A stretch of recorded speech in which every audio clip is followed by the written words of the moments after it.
பசுமை சேனல் இன்னைக்கு வீடியோ பார்க்க போகிறோம் அப்படின்னு பார்த்தீங்கன்னா, நம்ம வேலூரில் இருக்கிற மனோகராயோட இயற்கை பண்ணைக்கு தான் வந்திருக்கோம். இவர் பார்த்தீங்கன்னா ஒரு கல்லூரி பேராசிரியர், ரிட்டைர்மெண்ட் ஆகிட்டார், வயசு 71ங்க. இவர் பார்த்தீங்கன்னா அவரோட பண்ணைக்கு தேவையான, ஏன்னா 2 ஏக்கர் முழுக்க 2.5 ஏக்கர் வந்து இயற்கை விவசாயம் பண்ணியிருக்காரு. அவர் பண்ணைக்கு தேவையான பல விதமான இயற்கை உரங்களை அவரே வந்து அவர் பண்ணையில் இருக்கிற பொருட்களை வச்சு உற்பத்தி பண்ணுறாரு. ஒரு சிலர் மட்டும் வெளியில் வாங்கிக்கிறாரு. இதில் என்னென்ன உரங்கள் வந்து உற்பத்தி பண்ணுறாரு, அந்த உரங்களை எந்த நேரத்தில் கொடுக்கணும், எவ்வளோ கொடுக்கணும், அது கொடுக்கறதுனால பயிருக்கு என்னென்ன நன்மைகள் கிடைக்குதுன்னு பல கேள்விகள் நம்ம அவர்கிட்ட கேட்க போகிறோம். அது ஒரு என்னமா இருக்குது பதில்கள் சொல்கிறாரு அப்படின்றத இந்த வீடியோவில் பார்க்கலாங்க. ஐயா வணக்கம் ஐயா. வணக்கம் சார். உங்கள் பேர் சொல்லுங்க. என்னுடைய பேர் மனோகரன் சார். வேலூர் மாவட்டம் கேவிப்பம் வட்டம், மேல்மயில் கிராமம் மற்றும் ஊராட்சி சார். ஐயா நம்ம வந்து உங்கள் பண்ணை தான் பார்த்துருந்தோம். சரி. உங்கள் பண்ணைக்கு தேவையான இயற்கை உரங்கள்லாம் நீங்களே தயாரிக்கிறீங்க? ஆமாம் சார். என்னென்ன உரங்கள் நீங்கள் தயாரிக்கிறீங்க? மீன் அமிர்தம் தயாரிக்கிறேன் சார். ஜீவாமிர்தம் அடுத்தது புண்ணாக்கு கரைச்சல், கடலை புண்ணாக்கு கரைச்சல் தயார் பண்ணுறாங்க. அடுத்தது இல்லைங்கக்கா வேப்ப எண்ணெய் கரைச்சலும் நம்ம இது பண்ணுவேன்.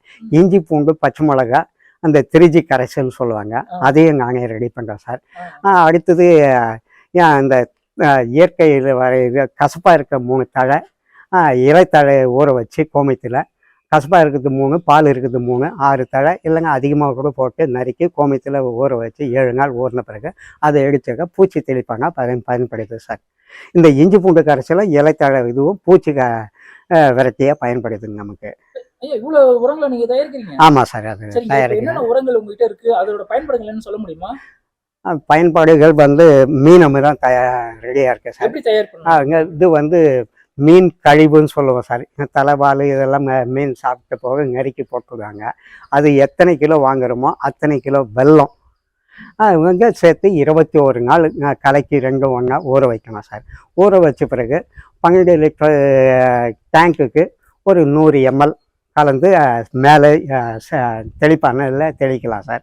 அப்படி இல்லைனாக்கா ட்ரம்லேயும் நம்ம சொட்டு நீர் வழியாக வேர் வழியாகவும் விடலாம் சார். இதனால இப்போ நன்மைகள் வந்து பயிர் செழிப்பாக வளரும் சார். காய்கள் வந்து திரட்சியாக இருக்கும். எடைகள் நெல்லுங்களுடைய எடையெல்லாம் கூட கூடும் சார். எல்லாமே திரட்சியாக இருக்கும். ஆமாம், அனுபவிச்சிருக்கேன் சார். நல்ல திரட்சியாக இருக்குது, பசுமையாக இருக்குது. அதே போல் பூக்கள் வந்து நல்லா செழுமையாக இருக்கும், வாடாது சார் அது அவ்வளோ சீக்கிரம். அதுங்க அந்த நிறைய பெனிஃபிட் இருக்குது சார். பஞ்சகாவியமும் அதே போல் தான் சார். இது இப்போ இந்த மீன் எத்தனை நாள் வரைக்கும் பயிற்சி பயன்படுத்தலாம்? குறைஞ்சது ஒரு 3 மாதம் 4 மாதம் அதுலேயும் வச்சுக்கலாம் சார். அதுக்கு மேலே அடித்தாலும் தவறு இல்லை. அதுக்கு மேலே அது உரமாக மாறிடுது. அதனால் இதில் என்ன நிலத்தில் இருக்க கெட்ட பூச்சியெல்லாம் விரட்டி விட்டுருது, நல்ல பூச்சிகள் மட்டும் அதில் தக்க வச்சுக்குது சார். மீன் அமிலம், பஞ்சகாவியம், ஜீவாமிர்தம் எல்லாமே அது அப்படி தான் பண்ணுது. இயற்கை உரங்கள் பொதுவாகவே நல்ல பூச்சிகளை தக்க வச்சுக்கும், கெட்ட பூச்சிகளை விரட்டி விட்டுருவாங்க. அடுத்த வயல்லேருந்து வந்தாலையும் அந்த கெட்ட பூச்சிகளும் இங்கே தங்காது சார். சரி, அடுத்த உரம் எனக்கு என்னன்னு காட்டுங்களா? சரி சார். அடுத்த உரம் அங்கே புண்ணாக்கு கரைச்சல் சார். புண்ணாக்கு கரைச்சல் நீங்கள் இதுதானா? அது ஆமாம் சார். புண்ணாக்கு கரைச்சல் இதில் வேப்ப புண்ணாக்கு, கடலை புண்ணாக்கு, மேஜராக கடலை புண்ணாக்கு, அடுத்தது தேங்காய் புண்ணாக்கு சேர்க்கலாங்க. மற்றபடி எள்ளு புண்ணாக்கு, என்னென்ன புண்ணாக்கு கிடைக்குது 7 வகையான புண்ணாக்கு அதிகமாக கூட சேர்த்து ஒரு 4 நாள் நல்லா புளிக்க வச்சு அது ஒரு வடிகட்டி அந்த ட்ரிப் வழியாக விடலாம். இல்லை நம்ம நிலத்தில் பாசத்தை விட ஸ்ப்ரே பண்ணலாம். ஸ்ப்ரேயரில் வச்சு ஒரு 100 ml 1/4 லிட்டர் 1/2 லிட்டர் கூட போட்டு நம்ம ஸ்ப்ரே பண்ணிக்கலாம். ஸ்ப்ரே பண்ணுறதை விட வேர் வழியாக விடுறது பெட்டர் சார். அது 7 வகை புண்ணாக்கு நீங்கள் எவ்வளோ கிலோ பயன்படுத்துவீங்க? மொத்தம் சேர்த்தா ஒரு 200 லிட்டர் ட்ரம்முக்கு 10 கிலோ இல்லைன்னா 12 கிலோ அவ்வளோதான் யூஸ் பண்ண முடியும். யூஸ் பண்ணால் போதும் சார், 1 ஏக்கருக்கு தேவையான புண்ணாக்கு. சரி, இப்போ இந்த புண்ணாக்கு கொடுத்தா என்ன நன்மை? இதுங்களுடைய வந்து பயிர்களுடைய வளர்ச்சி அதிகரிக்குது சார். 2வது பூச்சிக்கொல்லி எல்லாம் விரட்டி விடுறதுங்க. பூச்சிக்கொல்லியை விட வளர்ச்சி அதிகமாக திரட்சியாக இருக்குது, புரோட்டீன் கொஞ்சம் அதிகமாக இருக்குது சார். அந்த இது செழுமையாக பயிர் வளர வைக்கிறது மெயின் இதுங்க. கிழங்கு எல்லாம் நல்லா திரட்சியாக ஊற வைக்கிறது சார். புண்ணாக்கு கரைச்சல் நிறைய மேஜர் சார். அடுத்த கரைச்சல் என்னங்க? அடுத்தது ஜீவாமிர்தம் சார். இதுதான் ஜீவாமிர்தம் சார். ஜீவாமிர்தம் வந்து 10 கிலோ சாணி, 10 லிட்டர் கோமியம், 2 கிலோ பயிர் மாவு. அது அந்த எந்த பயிராங்க இருக்கலாம் சார். உளுத்தம் இதுவாக இருக்கலாம், துவரம் பருப்பாக இருக்கலாம், எந்த இதுவானாலும் பருப்பு வகை 2 கிலோ அரைச்சி அந்த பயிர் மாவு, 2 கிலோ வெல்லம், ஒரு பிடி மண், நிலத்தினுடைய மண், அதை வந்து 200 லிட்டர் ட்ரம்மில் ஊற வச்சு அதை 48 மணி நேரம் நல்லா கலக்கி விட்டுட்டு அதுக்கு மேலே வடிகட்டி அதுங்க ட்ரிப் வழியாக விடலாம் சார். இதுல என்ன நம்ம இதுங்க பயிர் ஊட்டிக்கு நல்லா வருது சார். ஐயா இப்ப பார்த்து என்ன பண்ணுங்க?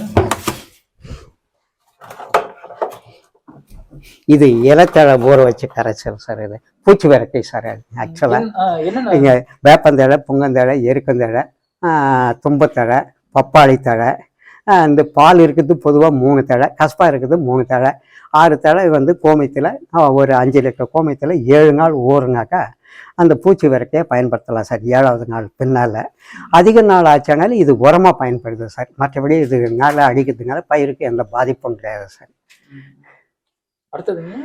அடுத்தது வந்து பஞ்சகாவியம் சார். பஞ்சகாவியம் இதில் வந்து பசுமாட்டில் 5 பொருள் சார். 2 கிலோ சாணி, 5 கிலோ சாணி, 5 லிட்டர் கோமியம், ஒரு 2 லிட்டர் நெய், 2 லிட்டர் பால், 2 லிட்டர் தயிர். இது பசுமாட்டிலேருந்து கிடைக்கிது சார். அடுத்தது இளநீர் 2 லிட்டர். அடுத்தது போனாக்கா வாழைப்பழம், எந்த பழமாக இருந்தாலும் பரவாயில்லைங்க, 12 பழம். அடுத்தது இளநீர் ஒரு 2 லிட்டரு. இது சார் கல்லுன்னு சொல்லுவாங்க. கல் இல்லைங்க, இந்த கஞ்சி வடிகட்டுற தண்ணி அதை யூஸ் பண்ணலாங்க. சில நேரத்தில் அது வேறு எதுவும் இந்த இது புண்ணாக்கு கரைச்சலும் யூஸ் பண்ணுறாங்க. அதை யூஸ் பண்ணி ஒரு 7 நாள் ஊறின பிறகு அது அங்கே ஒரு டேங்க்குக்கு இலை வழியாக கொடுக்குறதுனாங்க. ஒரு டேங்க்குக்கு 100 ml இல்லைங்க 150 ml வரையும் கலக்கலாங்க. 1/2 லிட்டர் கூட கலந்தாலும் பயிர் பாதிக்காது சார். இது நாள்பட இது என்ன நல்ல சக்தி இருக்கும் சார். ரொம்ப நாள் இதுவானாலையும் இது உரமாக மாறிடும். பூச்சி வரைக்கும் இது எப்போவுமே உரமாக தான் பயன்படுது சார். பஞ்சகாவியங்கிறது நல்லாவே தைரியமாக இது பண்ணலாம் சார். வேர் வழியாகவும் கொடுக்கலாம். இந்த சொட்டு நீர் பாசனம் மூலியம் வேர் வழியாகவும் கொடுப்போம். சொட்டு நீர் இல்லாத போது நாங்கள் இந்த தண்ணி பைப் வழியாக போகும்போது அந்த பைப்பில் தண்ணியில் கலந்து விட்டு இருக்கேன் சார். எங்கே தண்ணி குதிக்குதோ அந்த இடத்துலேருந்து தண்ணி ஒரு ட்ரம் வச்சுட்டு அதுலேருந்து ஓஸ் போட்டு விட்டாக்கா அது மெதுவாக போயிட்டு பாஞ்சிட்டே இருக்கும் சார். அப்படியும் வயலுக்கு கொடுக்கலாம் சார்.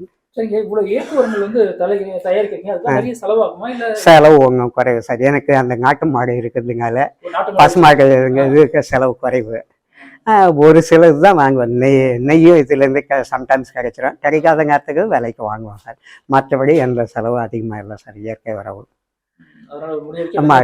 முடிஞ்ச செலவு குறைச்சிக்கிறோம் சார். இந்த இயற்கை உரங்கள்லாம் வந்து என்ன சொல்றதுன்னா பூச்சி வந்தால் தான் அடிக்கணும், பூச்சி இல்லை இயற்கை உரம் எப்போங்க கொடுத்துட்டே இருக்கலாம். 15 நாளைக்கு ஒரு முறை மாற்றி கொடுத்துக்கலாம். ஒன்று இலை வழியாக கொடுக்கலாம் அல்லது தண்ணி வேர் வழியாகவும் கொடுக்கலாம் சார். பயிர் ஒன்றும் பாதிக்காது, ஒன்றும் பாதிக்காது சார்.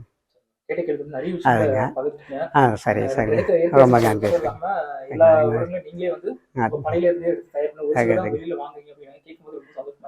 ரொம்ப நன்றி சார்.